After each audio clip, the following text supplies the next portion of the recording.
Bonjour, bienvenue à tous dans ce webinaire animé par Betty et Cool Automation. Dans un premier temps, je vais vous inviter à prendre connaissance de l'interface. En bas à droite, vous aurez un onglet questions sur lequel vous pourrez poser toutes vos questions pendant la présentation. Et à la fin du webinaire, on viendra y répondre à toutes ces questions, bien entendu. Aujourd'hui, le thème du webinaire, ça va être comment intégrer facilement n'importe quel système à détente directe dans votre GTB. Donc, je me présente Christophe Orgès, moi je suis responsable commercial chez Betib. Et aujourd'hui, le webinaire est co-animé avec Cool Automation en compagnie de Daniel. Bonjour Daniel. Bonjour, Daniel Perel, je suis directeur Europe chez Cool Automation et ravi d'être avec vous aujourd'hui. Alors, le plan du webinaire aujourd'hui, ça va être au programme expliquer les terminologies utilisées dans le métier des machines à détente directe, qui est le métier de Cool Automation. Découvrir les différentes gammes de Cool Automation au niveau des équipements, savoir qui fait quoi et quel est leur rôle. Nous expliquerons comment s'intégrer à plusieurs groupes d'unités extérieures, comment reprendre un site avec des DRV et des splits. Ensuite, on va avoir des exemples de cas d'usage et des retours d'expérience client sur certains sites. Et puis, on finira par répondre aux questions que vous aurez posées sur l'onglet questions en bas à droite, accessible via l'interface du webinaire. Donc Betib, pour ceux qui ne nous connaissent pas, on est distributeur indépendant depuis plus de 30 ans. On est spécialisé en GTB et notamment reconnu en tant qu'expert sur la technologie Niagara Tridium pour les pays francophones. Aujourd'hui, on a un large choix d'équipements au catalogue pour créer une architecture complète GTB. Et pourquoi on a choisi Cool Automation comme partenaire pour les intégrer au catalogue? Parce qu'ils répondent à nos exigences avec des solutions faciles à intégrer, interopérables, multiprotocoles, donc ouvertes et qui peuvent s'interfacer avec n'importe quel automate ou supervision GTB. D'autant plus que les solutions Cool Automation disposent d'un paramétrage assez intuitif et ça permet également d'ouvrir l'interopérabilité des systèmes DRV qui aujourd'hui étaient souvent fermés par les fabricants avec des protocoles propriétaires et qui donnent accès aussi à une passerelle à un coût beaucoup plus attractif que celle des fabricants. Je vais te passer la parole, Daniel, pour te présenter et présenter Cool Automation. Bien sûr. Alors, Cool Automation, qui on est, qu'est-ce qu'on fait? Cool Automation, nous sommes aujourd'hui une société qui a une quinzaine d'années et notre grand axe d'expertise, c'est l'intégration des systèmes CVC. Dans les systèmes CVC, notre axe d'expertise sera véritablement dominé sur ce qu'on va appeler la détente directe, donc les systèmes DRV, VRV, VRF, dont on aura l'occasion de parler pendant le webinaire, ainsi que les split systems. Cette technologie, en fait, notre approche technologique était l'ouverture en fait des protocoles de communication pour permettre, comme Christophe l'a rappelé, l'interopérabilité des systèmes et l'intégration facilitée de ces équipements fermés au sein d'une GTB. Aujourd'hui, Cool Automation, nous sommes présents dans une centaine de pays. Nous sommes une société complètement privée et indépendante en fait dans nos investissements et dans nos choix technologiques, avec un réseau de revendeurs au niveau international. Et ici, donc sur la France et par le réseau Betib.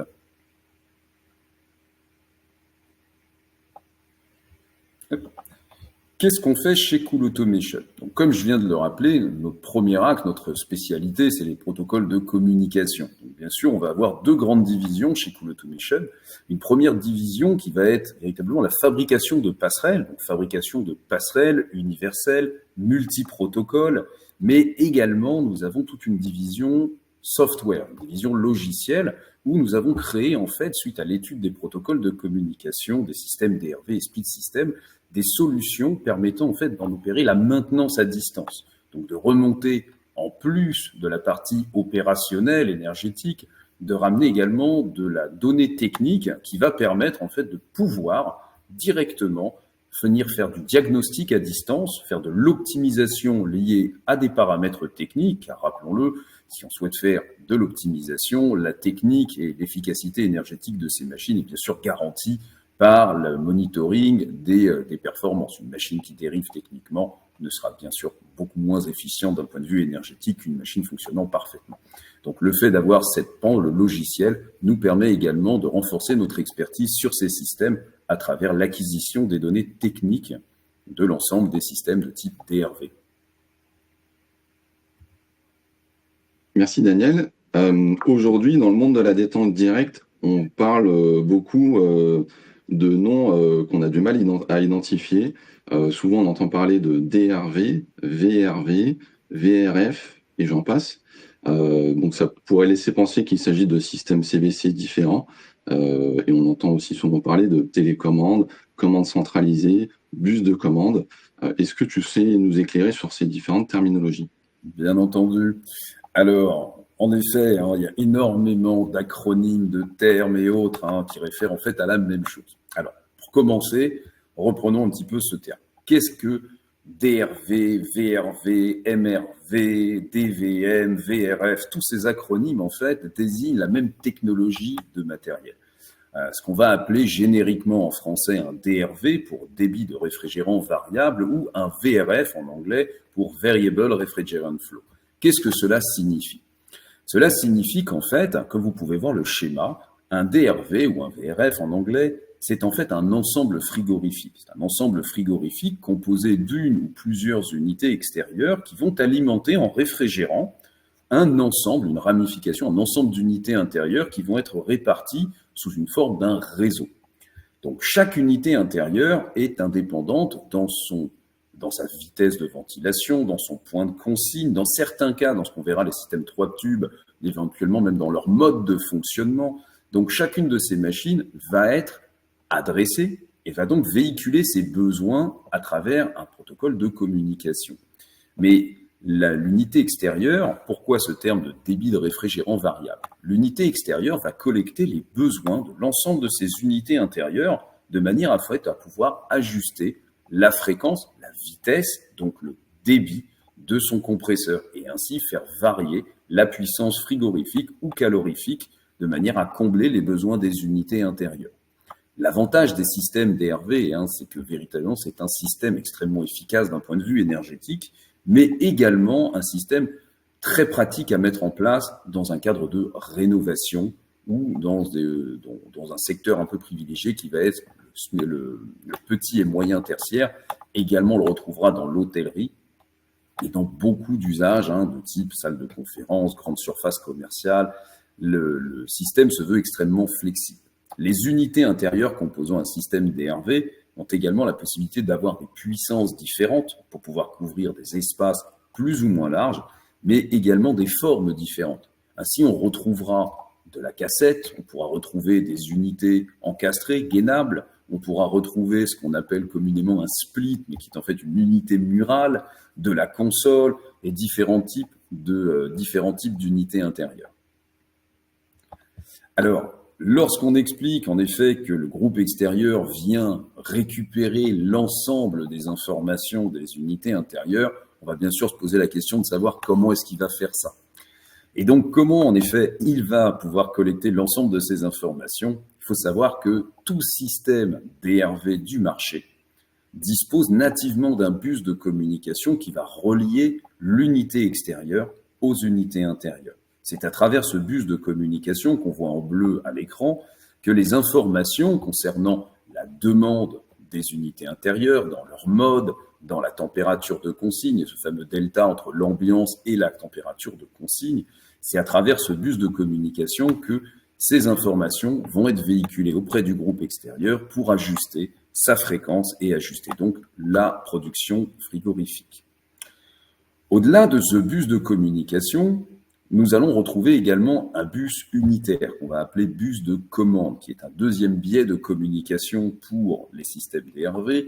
Ce bus de commande, c'est le bus qui part de l'unité intérieure, des unités intérieures, comme vous pouvez le voir, pour aller vers les télécommandes filaires. Là, on va parler d'un bus de commande qui est un bus unitaire, donc qui est censé retranscrire de façon bidirectionnelle les informations de l'utilisateur, normalement via la télécommande filaire, pour pouvoir permettre à l'unité intérieure de prendre ces informations et de les revéhiculer à travers le bus de communication.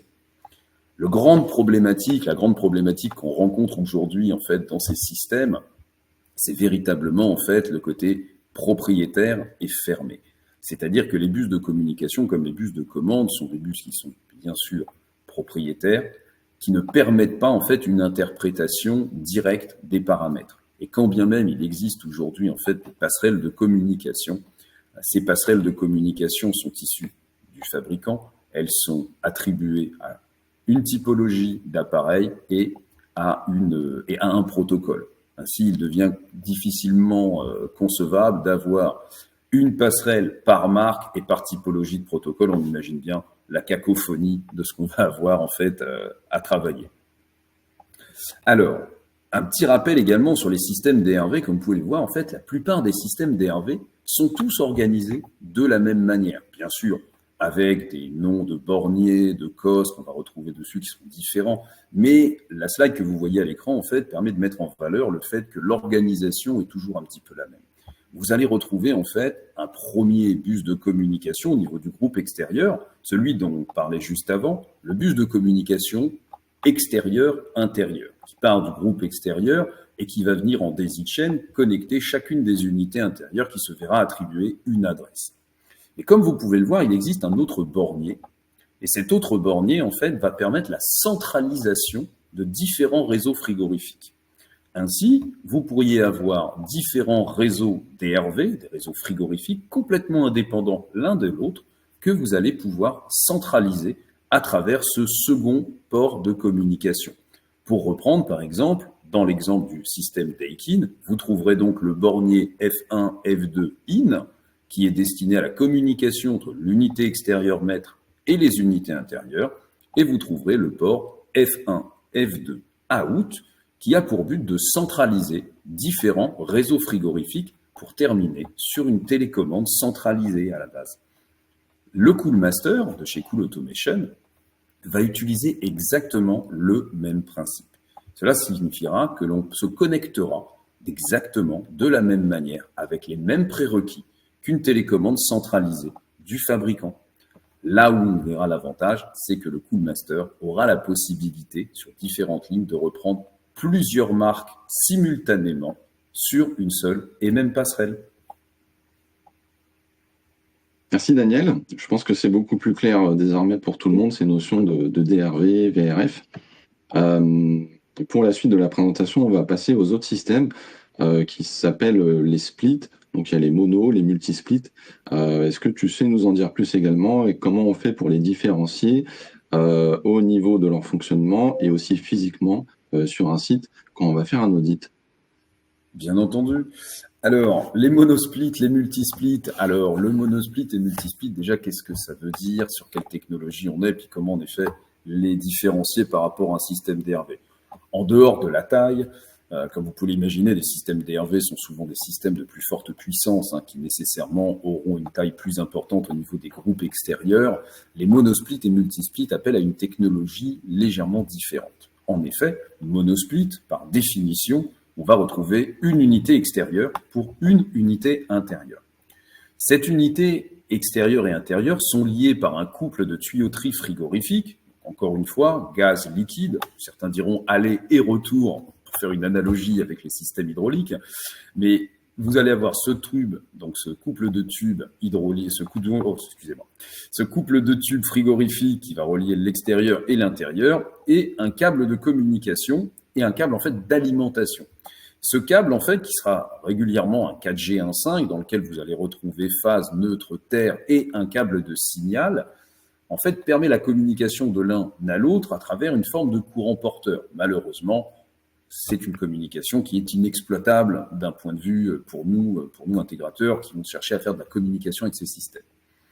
Le multisplit, qu'est-ce qui va être? Le multisplit, c'est ni plus ni moins qu'un monosplit multiplié par plusieurs unités intérieures. C'est-à-dire que d'un point de vue technologie, ça va être la même chose. Vous allez avoir plusieurs couples de tuyauterie qui vont sortir de l'unité extérieure pour connecter un certain nombre d'unités intérieures.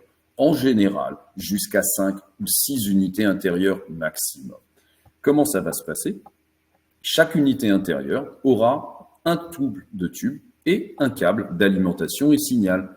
Ainsi, si vous avez par exemple 5 unités intérieures, vous verrez donc 10 tubes, soit 5 couples de tuyauterie et 5 câbles de jonction entre l'extérieur et l'intérieur. Donc comment reconnaître, imaginons un tout petit DRV d'un multisplit, Eh bien, vous le reconnaîtrez parce que sur un DRV, vous aurez 2 tubes qui en sortiront, 3 tubes si on est dans un système à récupération de chaleur, hein. Mais sinon, vous aurez donc, et sur un multisplit, vous aurez autant de couples de tuyauterie qui sortiront de l'unité extérieure en fonction du nombre d'unités intérieures. Les splits et les multisplits, en termes d'unités intérieures, vous retrouvez la même diversité qu'on pourra avoir sur les DRV, c'est-à-dire retrouver des unités de forme et de puissance différentes, qui peuvent être des unités murales, des cassettes, des unités encastrées de type gainable, de l'allège plafonnier et autres. Seule la technologie interne à la machine sera légèrement différente. Alors, comment, à ce moment-là, comment est-ce qu'on va pouvoir communiquer avec ces fameuses monosplits ou multisplits? Parce que bien sûr, comme on l'a dit, le câble de communication intérieur-extérieur, à la différence de celui d'un DRV, n'est pas exploitable.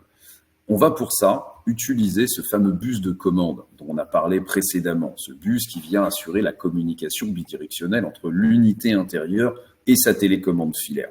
Pour ce faire, les unités intérieures devront être munies à minima d'un port de communication permettant de brancher une télécommande filaire.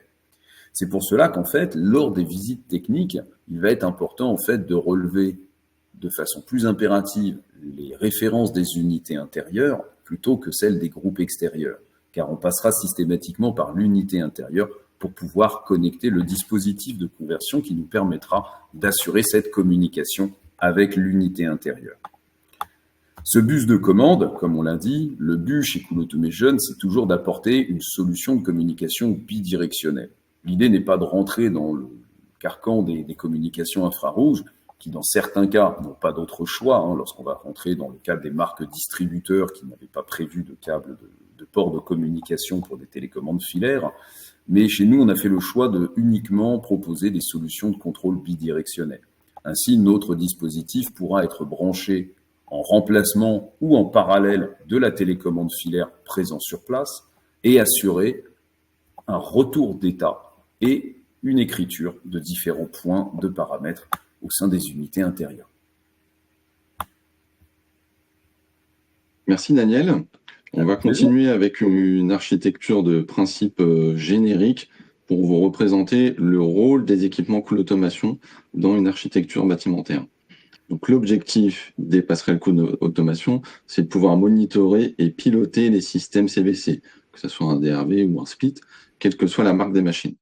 On va donc installer une passerelle qui traduit les protocoles propriétaires fermés des machines, Daikin, Mitsu, Samsung, etc., pour les mettre à disposition sur des protocoles standards du métier de la GTB, Modbus, BACnet et autres. On va également pouvoir utiliser l'application smartphone IOC Control, qui est inclus avec les passerelles et qui va permettre à l'intégrateur de déployer la solution beaucoup plus simplement, notamment par exemple pour identifier les unités intérieures sur le site.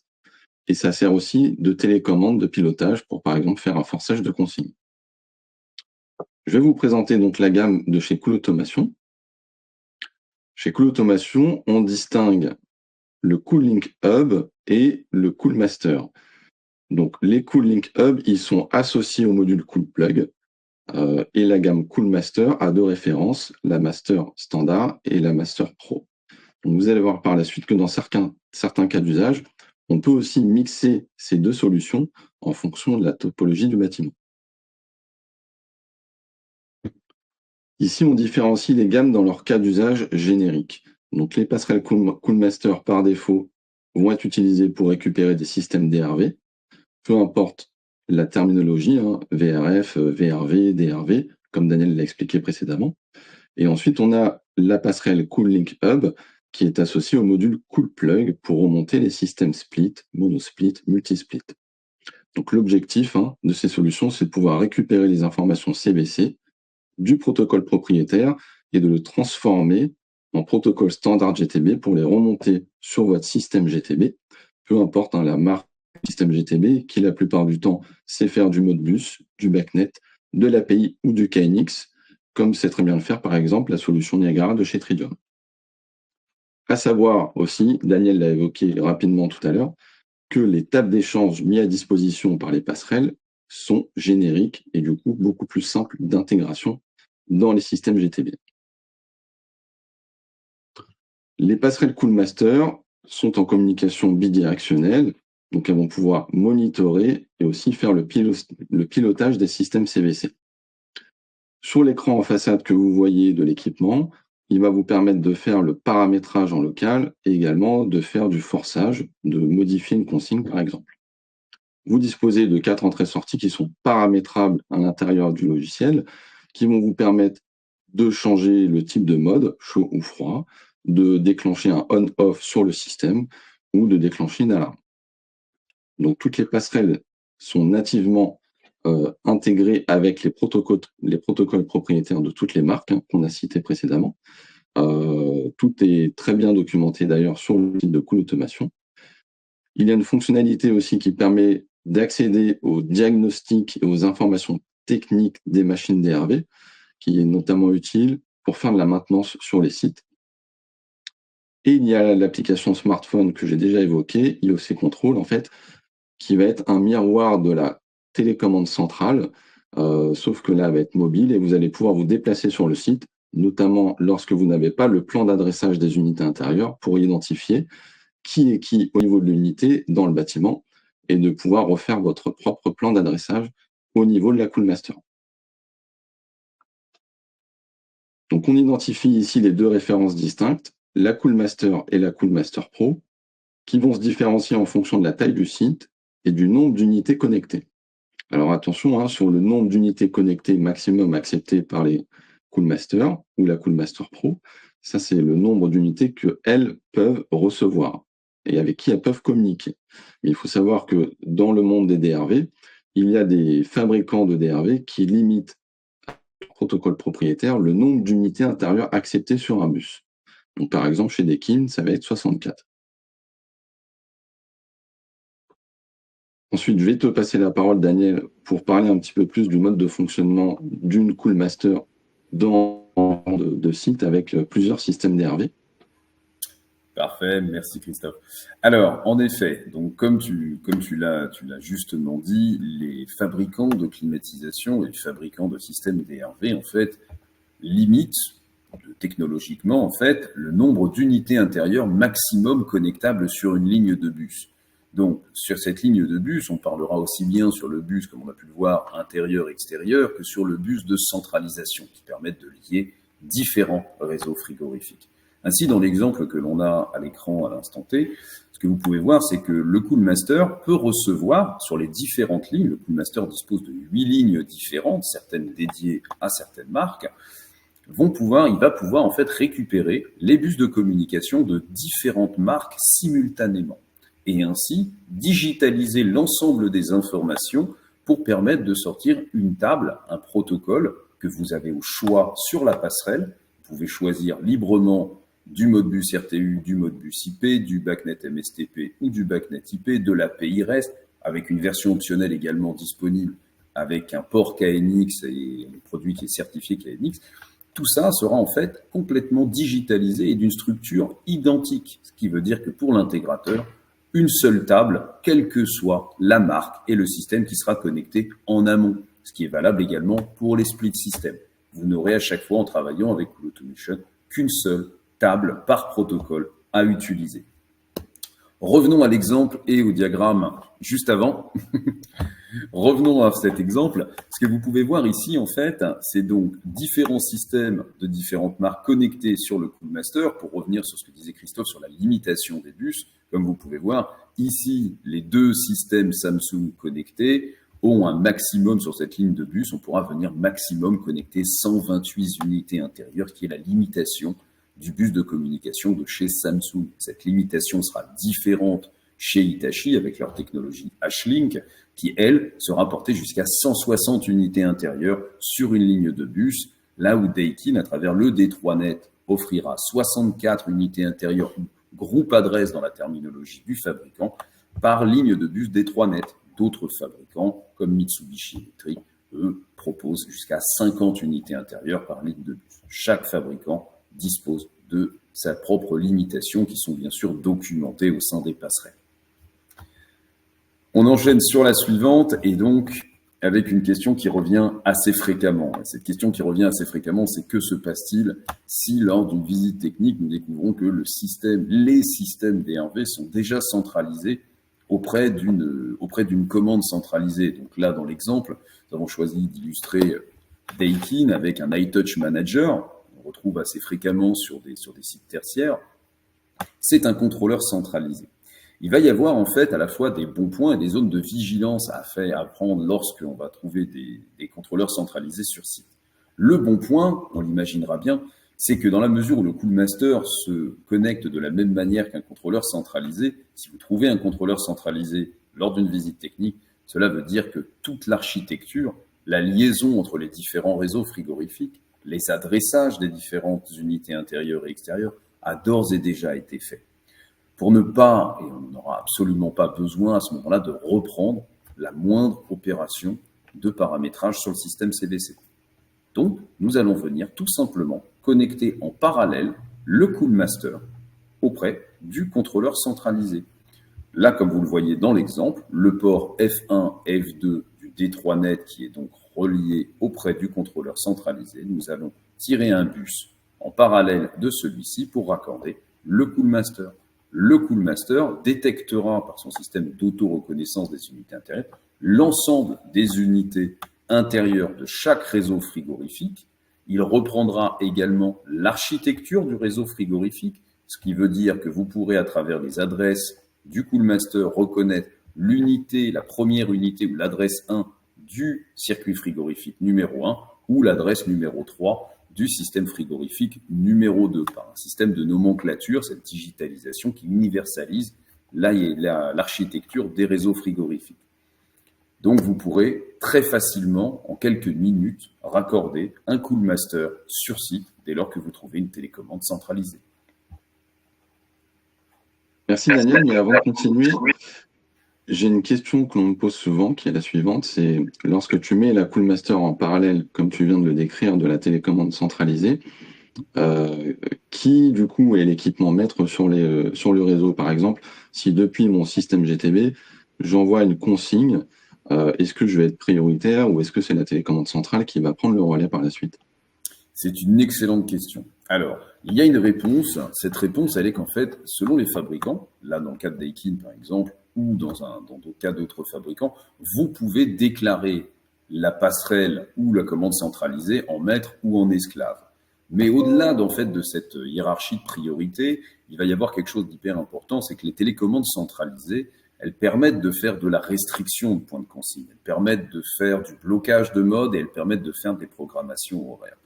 Nécessairement, si vous venez vous connecter en parallèle de cet organe de contrôle centralisé, il faudra s'assurer au préalable d'avoir levé ces restrictions sur la télécommande centralisée, faute de quoi les règles que vous appliquerez à travers votre GTB pourraient rentrer en conflit avec celle-ci. Donc deux méthodes pour cela, soit retirer la commande centralisée, ce qui en général déplaira aux clients parce qu'ils ont investi dedans, soit il faudra lever les restrictions depuis cette télécommande centralisée, de manière à éviter toute forme de conflit. Le Coolmaster va travailler, s'il n'y a aucune restriction ou aucune programmation ou limitation qui ont été mises dans le contrôleur centralisé, dans la plupart des cas, on fonctionnera sur un système LIFO, le dernier parlant prenant finalement la priorité sur l'action menée auprès des unités intérieures. Merci Daniel. On va continuer avec les systèmes split et la gamme CoolPlug et CoolLink Hub. Donc le principe reste le même avec les produits Cool Automation, c'est monitorer et piloter les systèmes CVC. Généralement, on associe le CoolLink Hub, qui est la passerelle, avec les CoolPlug, qui sont les modules qu'on va venir connecter sur les unités intérieures. Ils peuvent fonctionner en filaire ou en radio mesh. Avec un seul produit, vous pouvez avoir le choix d'utiliser les deux technologies.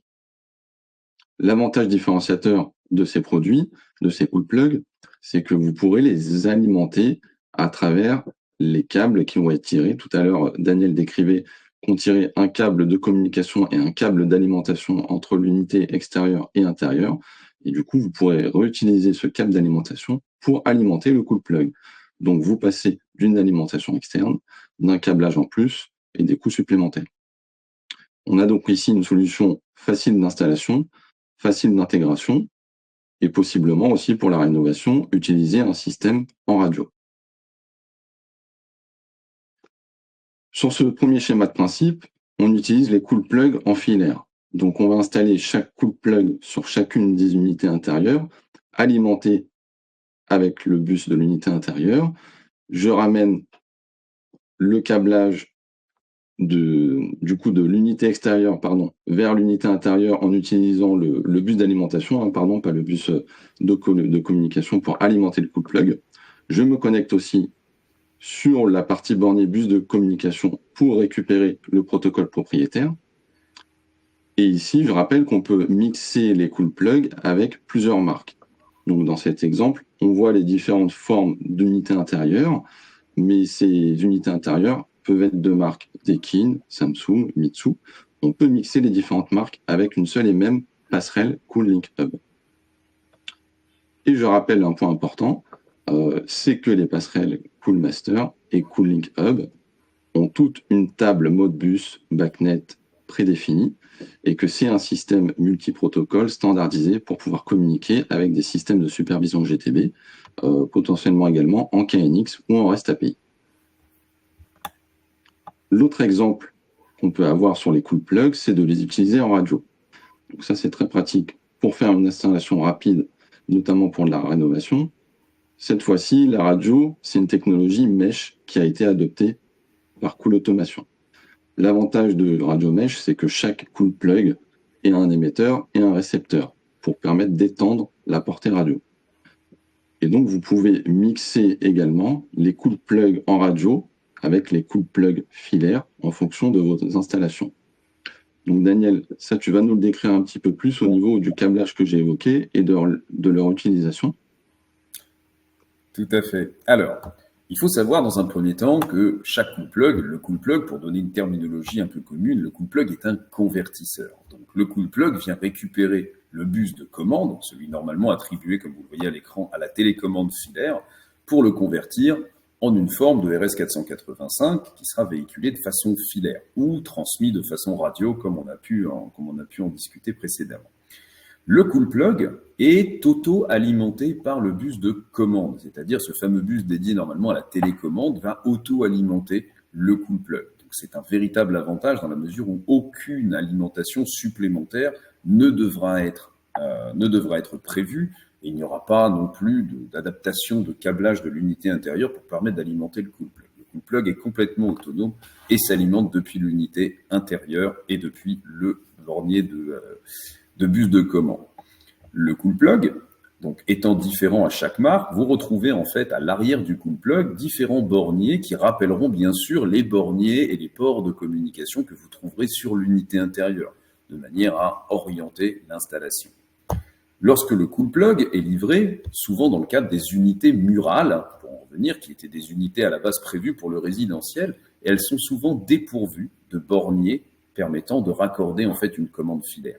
Les commandes filaires sur les unités murales sont très souvent associées à un connecteur. Donc, ce sont des petits ports JST en 2.5 avec 2, 3, 4, jusqu'à 5 pins par moment.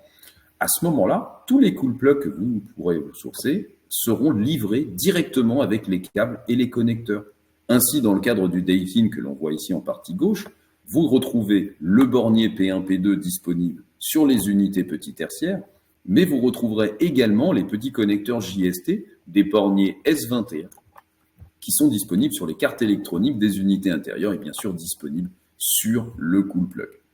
Vous aurez donc un cool plug différent par marque, reprenant les différentes possibilités de raccordement avec les différents types d'unités intérieures de cette même marque. Dans le cadre de Fujitsu, la même chose. Vous retrouverez donc différentes possibilités de câblage depuis le même cool plug de manière à permettre l'installation sur la quasi-totalité des équipements disponibles de chaque marque.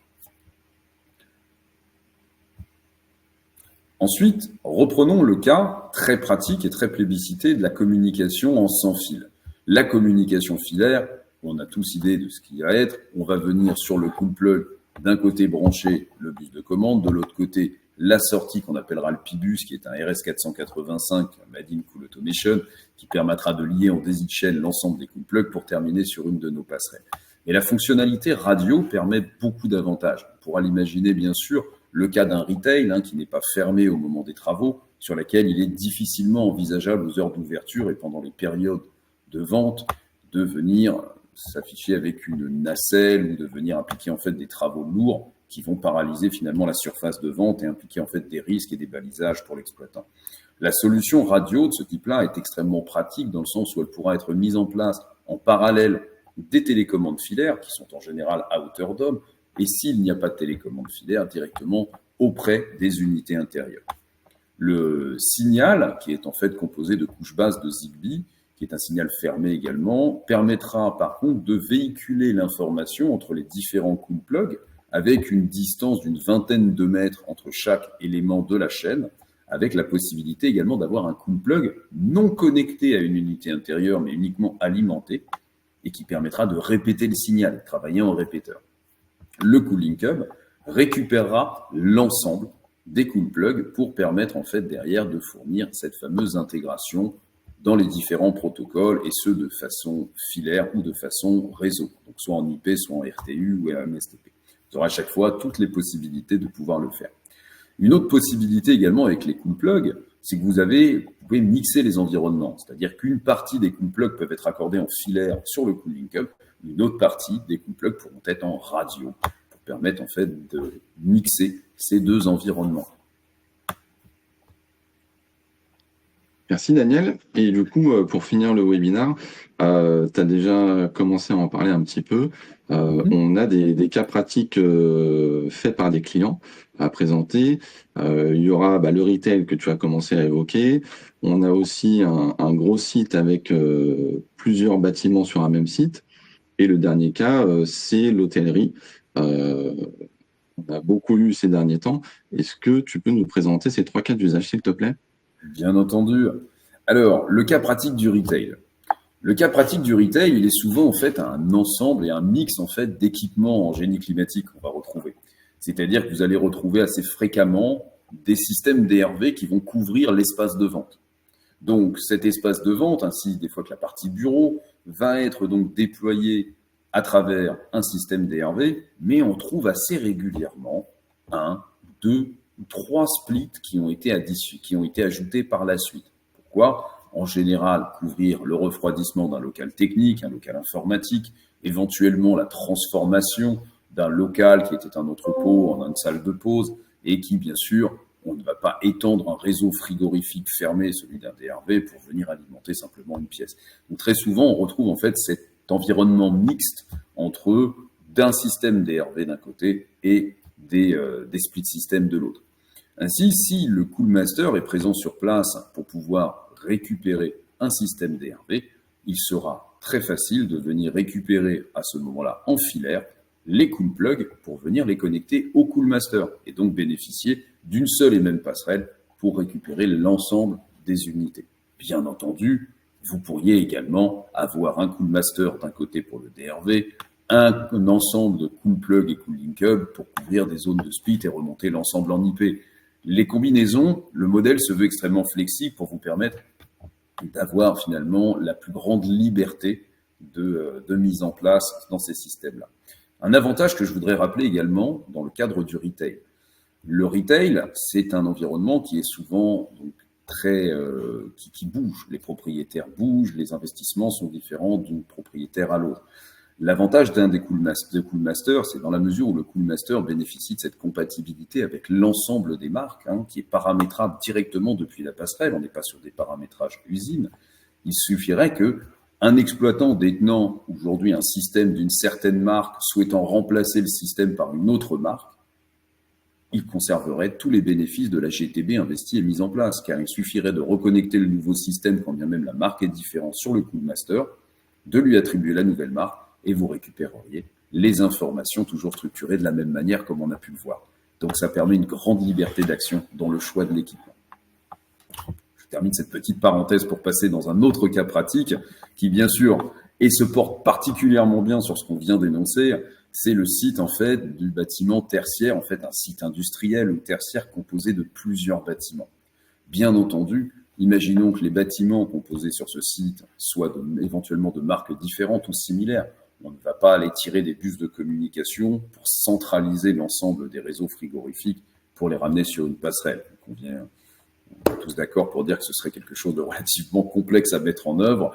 Donc, ce qu'on va faire ici, c'est d'avoir une Cool Master par bâtiment. Une Cool Master par bâtiment qui reprendra le réseau frigorifique et DRV du bâtiment en question et qui permettra de recevoir une adresse IP, une instance BACnet éventuellement différente sur chacune des Cool Masters et de pouvoir être centralisé à travers un réseau informatique commun. On a retrouvé ce cas pratique dans de nombreux sites industriels où vous avez tantôt des bâtiments administratifs et des bâtiments de production ou des bâtiments dédiés au stockage et qui souhaitaient avoir une centralisation de l'ensemble des équipements de climatisation. C'est dans ce cadre-là que nous avons implanté différentes passerelles en fonction des équipements trouvés dans chacun des bâtiments qui a été centralisé au sein d'une GTB. Le gain, bien entendu, pour l'intégrateur est de n'avoir qu'une seule table et finalement d'un seul axe de communication avec l'ensemble des DRV, quand bien même, encore une fois, les marques sont différentes d'un bâtiment à l'autre. Et le dernier cas pour l'hôtellerie? Et le dernier cas pour l'hôtellerie. Alors, je n'ai pas le droit de citer l'hôtel dans lequel on a mis ça en place, mais je peux vous décrire assez facilement l'environnement.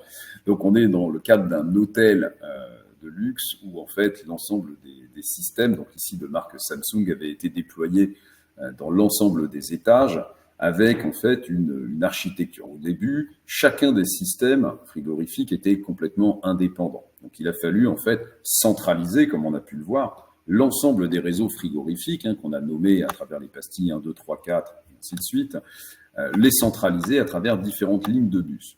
Chacune de ces lignes de bus, rappelons un petit peu cette limitation qu'on a donc par unité, par système frigorifique et par ensemble de réseaux frigorifiques par le fabricant. Dans notre cas présent chez Samsung, la limitation était 128 unités intérieures sur le bus et donc par port de communication. Donc nous avons effectuer une architecture permettant de respecter ce maximum du fabricant et de faire descendre en fait 4 bus de communication. 4 bus de communication connectés sur un seul et même Cool Master Pro qui a pu reprendre en fait et finalement centraliser l'ensemble du projet. De cet ensemble de projets, la table de communication a été à la fois utilisée à travers une gestion de type GTB, donc à travers une gestion technique du bâtiment, mais également, il y a eu un connecteur développé pour pouvoir permettre de le relier au système PMS, donc Property Management System, qui permettra de créer des liens entre les périodes d'occupation ou d'inoccupation du locataire et des clients de l'hôtel pour permettre de faire un petit peu plus d'efficience énergétique et également d'apporter plus de confort. Ça marche, merci Daniel.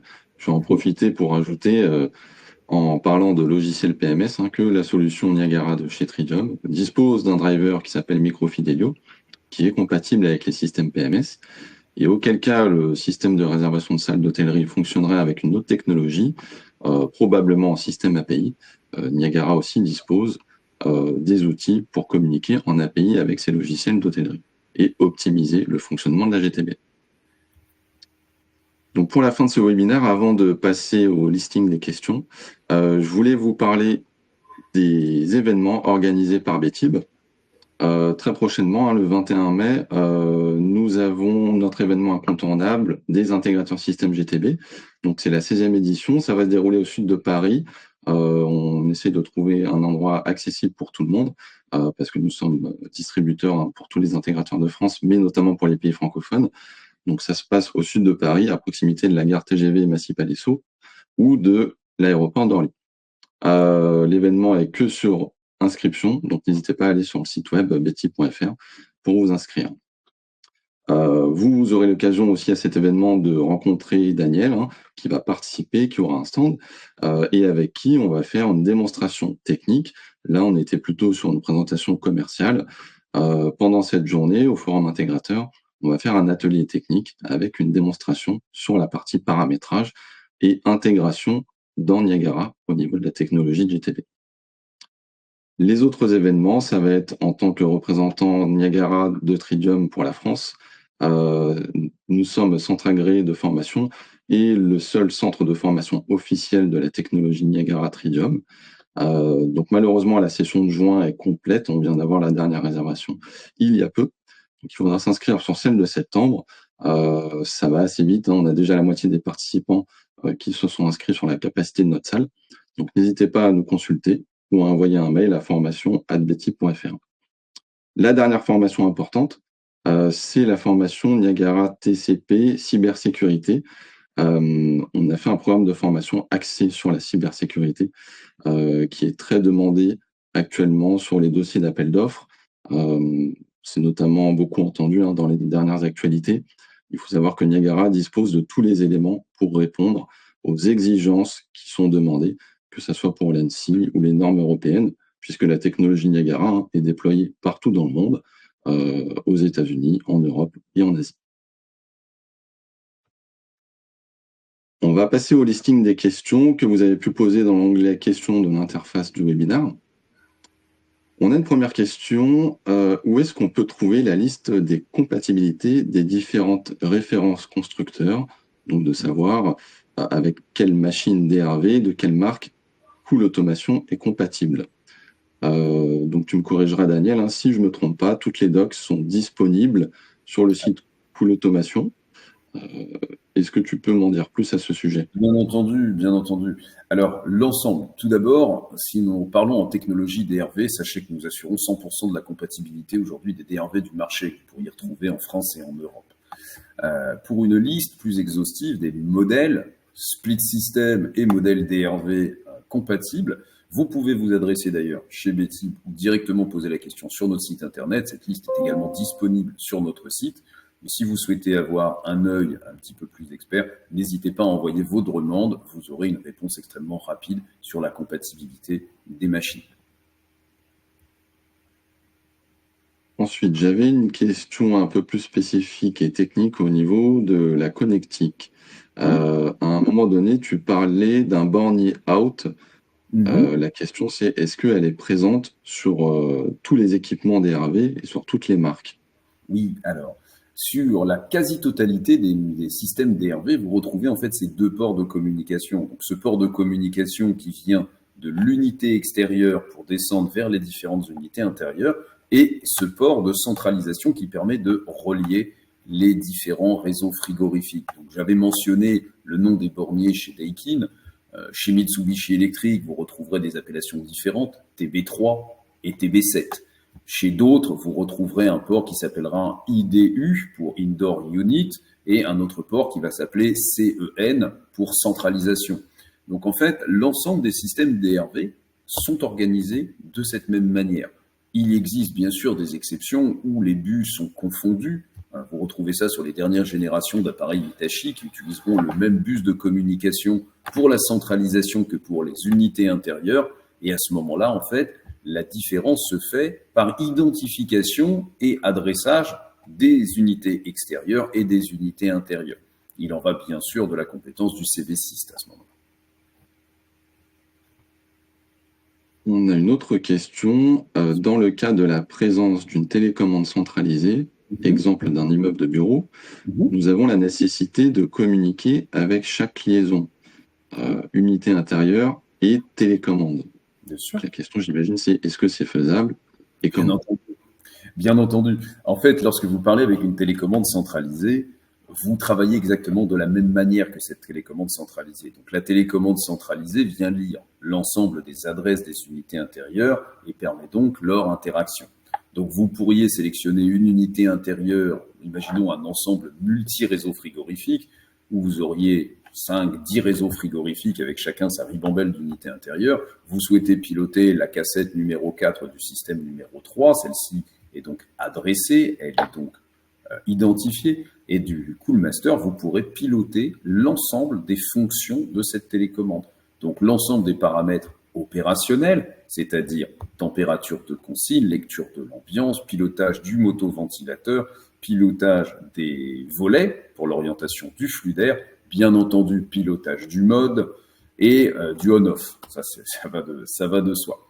Mais également, sur les versions professionnelles du Coolmaster, vous aurez également la possibilité de remonter des paramètres d'ordre plus technique. Bien sûr, ceux-là ne seront que en lecture. On ne jouera pas aux apprentis sorciers à piloter à distance des paramètres techniques.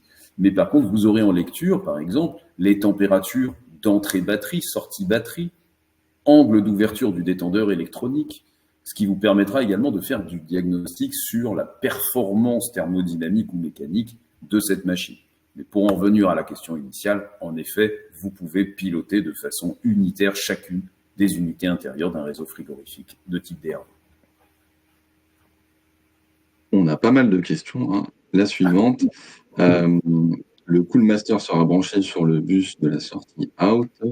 Il pourra par la suite scanner toutes les unités des différentes unités extérieures. Oui, tout à fait. Alors, si je comprends bien la question, il faut savoir que sur un réseau frigorifique de type DRV, vous avez la possibilité de multiplier, donc de mettre en parallèle, en cascade, on va dire, différentes unités extérieures. Donc, vous pouvez avoir une unité extérieure maître, d'ailleurs qu'on reconnaîtra parce que ce sera elle sur laquelle le bus entre les unités intérieures et le groupe extérieur sera connecté, mais vous pouvez avoir également des unités esclaves qui sont ici en fait pour pouvoir augmenter la puissance frigorifique du groupe. Ainsi, 3 unités extérieures DRV de 50 kg mises ensemble sur le même réseau frigorifique en cascade, donc portera la puissance frigo du système à 150 kg. Donc vous avez un maître et vous avez des esclaves. Les maîtres et les esclaves sont liés également par une liaison bus qui est bien sûr différente de celle qui sera utilisée pour la centralisation ainsi que pour la communication des unités intérieures. Mais en effet, le Coolmaster Pro pourra remonter les données techniques des maîtres et des esclaves dans ces tables avancées en fait, que reprendra les paramètres techniques. En temps normal, il convient de dire qu'on ne pilotera pas les groupes extérieurs. Les groupes extérieurs s'autorégulent par rapport aux informations qui sont véhiculées par les unités intérieures. Ce qu'on sera à même de faire, bien sûr, sur les unités extérieures, c'est la lecture des paramètres techniques de fonctionnement. Mais en aucun cas, on ira piloter, comme on peut l'imaginer, une fréquence à distance d'un compresseur sans être sur place et sans avoir, on va dire, de micro pour écouter le bruit qu'il fait. Pour reprendre un petit peu une anecdote technique. Et du coup, la suite de la question, c'était le Coolmaster peut-il adresser les unités intérieures? Ah, vaste question. Vaste question. Alors, il existe certains cas de figure et certaines marques sur lesquelles le Coolmaster peut pousser les adresses auprès des unités intérieures. C'est un cas qui est réservé en fait au support avancé au niveau technique. En temps normal, non. En temps normal, les adresses doivent être données par le climaticien. La raison également, elle est simple. Dans le cadre en fait de la remise d'un projet en système DRV, il est intéressant de savoir quelle adresse a été attribuée à quelle pièce. Pour la simple et bonne raison qu'imaginons un changement de carte électronique d'un groupe extérieur ou éventuellement autre chose. Si vous êtes sur des protocoles d'adressage automatique, eh bien, vous allez perdre en fait peut-être la concordance des adresses avec l'emplacement de l'unité intérieure. Donc, comme dans tout, finalement, dans toute installation centralisée, il est plus que recommandé d'avoir un adressage physique des unités intérieures et, si possible, un document qui notifiera que l'adresse numéro 2 se situe dans le bureau salle de pause du 2e étage. Je donne un exemple comme ça pour illustrer, mais en réalité, c'est vrai que ce sera toujours recommandé de bénéficier d'un adressage physique et d'un adressage documenté. J'ai une autre question encore. Est-ce qu'on peut mettre une Coolmaster avec plusieurs commandes centralisées? Oui. Du coup, moi, je me pose aussi la question, pourquoi on aurait plusieurs commandes centralisées? Alors, c'est une très bonne question. En fait, on l'a dit, vous avez en fait des limitations par fabricant et par bus de communication. Donc, imaginons, il existe ce qu'on va appeler des modules d'extension de commandes centralisées et plusieurs commandes centralisées. Il y a certaines commandes centralisées chez les fabricants qui étaient déterminées et conçues pour prendre le maximum, par exemple, de la limitation d'un bus, à savoir 64 unités intérieures, 50 unités intérieures ou autres. D'autres qui vont bénéficier d'avoir une limitation, imaginons une commande centralisée qui a une limitation de 200 unités intérieures. Prenons le cas de chez Mitsubishi Electric, l'AE200 permet de connecter 200 unités intérieures. En revanche, un bus de chez Mitsubishi permet de reprendre 50 unités intérieures. Donc, pour pouvoir aller jusqu'à cette limitation de 200, on va positionner des modules d'extension qui vont reprendre chacun un bus, donc qui pourra prendre jusqu'à 50 unités intérieures, et ces modules d'extension se connecteront auprès de la commande centralisée qui récupérera l'ensemble des réseaux frigorifiques. À la place d'un module d'extension, vous pourriez trouver une autre commande centralisée.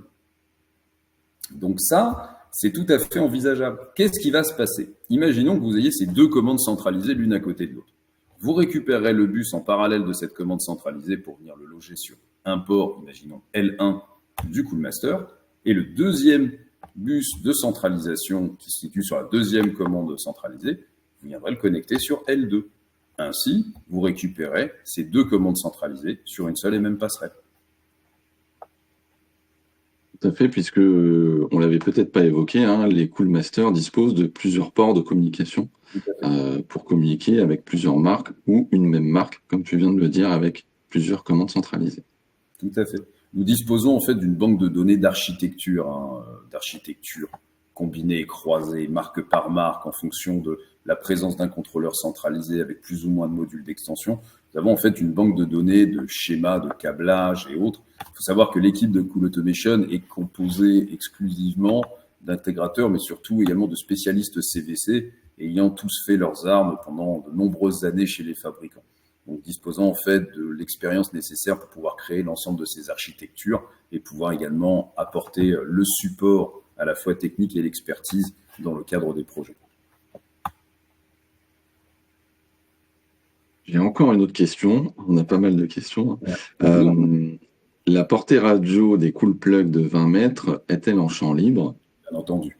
Bien entendu, elle est en champ libre. On imagine bien, lorsqu'on va être sur des cloisons de type BA13 ou des petites cloisons, ça aura qu'une faible influence finalement sur la portée, mais on ne traversera pas des murs en béton armé de 50 cm à travers ces technologies. Les signaux sont bien sûr trop faibles en termes d'intensité pour permettre ce genre de choses. Donc on est sur une vingtaine de mètres en champ libre, avec la possibilité, bien sûr, comme on l'avait dit, de répéter le signal, bien sûr, à travers chaque cool plug, et également d'utiliser un des cool plugs en guise de répéteur, simplement en l'allumant, en l'alimentant pour étendre le signal.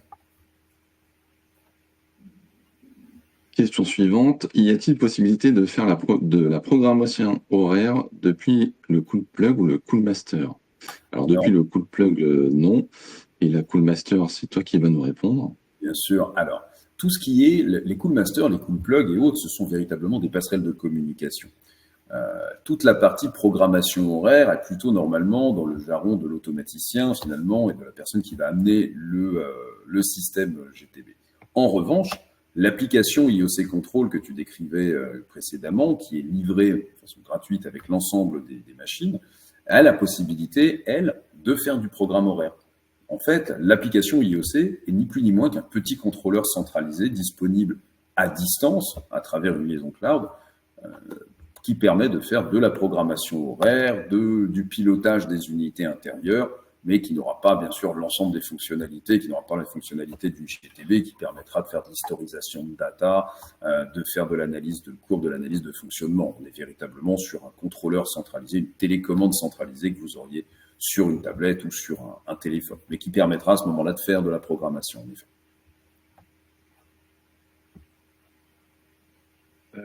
Une autre question, les Cool Plug peuvent-ils s'associer à un Coolmaster? Oui. Donc ça, je pense que la question a été évoquée pendant la présentation. Effectivement, on l'a vu dans les différents cas d'usage. On peut connecter les Cool Plug, mais par contre uniquement en filaire avec le Coolmaster. Parce que lorsqu'on est en communication radio, c'est le Cool Plug qui sert de gateway radio avec les... C'est le Cool Hub, pardon, qui sert de gateway radio pour communiquer avec les Cool Plug. Absolument. Peut-on écrire dans la sonde d'ambiance des unités intérieures si un thermostat tiers est mis en place? Alors, voilà, je vois qu'on rentre dans la technique, ça me fait bien plaisir. Alors, oui, dans le cadre des Cool Plug. Alors, je vais expliquer un petit peu plus.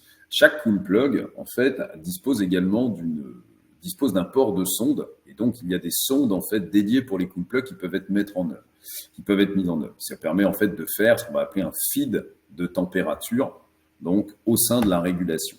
Ce dispositif et ce fait de faire un feed, donc une alimentation, le fait de donner en fait une température ambiante qui proviendrait d'un thermostat tierce, il est faisable à partir des bus de commande. On imagine bien que ce ne sera pas possible à partir du bus de communication principal, parce que vous enverriez en fait une information auprès du groupe extérieur. Or, l'ambiance est en général une valeur de lecture et non pas d'écriture. Pourquoi tout ce laïus? C'est pour expliquer qu'en fait, oui, le cool plug peut être utilisé, en fait, le PIBus, qui est normalement le RS485, qui permet de lier différents cool plugs. Ce PIBus peut être utilisé, il est documenté, c'est ni plus ni moins qu'un Modbus. Dans ce Modbus, vous avez la possibilité de faire un feed de température ambiante et donc d'utiliser la lecture de votre thermostat ou d'utiliser la sonde d'ambiance du cool plug pour permettre d'envoyer une température ambiante. On va rentrer dans des fonctionnalités un petit peu plus avancées qui dépassent une présentation commerciale, mais je suis tout de et avec vous. Voilà. Ou auquel cas, venez nous rencontrer au forum intégrateur BTIB, ou si vous n'êtes pas disponible le 21 mai, nous sommes comme chaque année présents au salon IBS. Également Daniel de Cool Automation a un stand. Vous ne pourrez pas nous louper. Chez BTIB, on a un stand dédié Cool Automation et Cool Automation a un stand également. Ou auquel cas, prenez contact avec nous pour avoir un peu plus d'informations sur la solution. Et je vais finir par une dernière question assez intéressante. Y a-t-il des formations pour découvrir et apprendre les solutions Cool Automation? Et oui, bien sûr, il y a des formations Cool Automation. Alors, nous donnons régulièrement des sessions de formation. Il y en a également beaucoup en ligne. Et des formations, justement, on comptait bien en organiser avec BTIB pour faire des formations partenaires, ainsi que des formations de plus en plus nombreuses pour former à nos technologies, pour former à l'interopérabilité des systèmes DRV. Et bien entendu, nous sommes plutôt actifs dans le domaine de la formation, également dans l'enseignement scolaire. On aura l'occasion d'en reparler. Merci Daniel pour cette co-animation avec moi pour ce webinaire dédié à Cool Automation. On va finir ce webinaire. Pour ceux qui voudraient le diffuser à des collègues en interne, il sera disponible en replay. Et auquel cas, n'hésitez pas à reprendre contact avec nous, commercial@btib.fr ou via le site de contact de Cool Automation ou de BTIB. Voilà. Vous savez où nous trouver au niveau des dates si vous souhaitez nous rencontrer en personne. Merci Daniel. Je rajoute une petite chose, je vois encore des questions nombreuses qui s'affichent à l'écran. N'hésitez pas à continuer de poser vos questions. Bien entendu, nous y répondrons ultérieurement. Nous ferons le point sur l'ensemble de vos questions posées et vous recevrez une réponse dans les plus brefs délais. Merci Christophe pour l'organisation de ce webinaire tant intéressant et de cette coopération entre nos deux sociétés. Merci à tous les participants. J'espère que vous avez apprécié le webinaire et le sujet qui normalement est plutôt quelque chose avec une orientation technique et parfois même angoissante, mais j'espère pouvoir avoir éclairé l'ensemble de ces topics. Et puis, écoutez, nous restons à votre disposition. Merci beaucoup. Merci à tous. Bonne journée. Au revoir.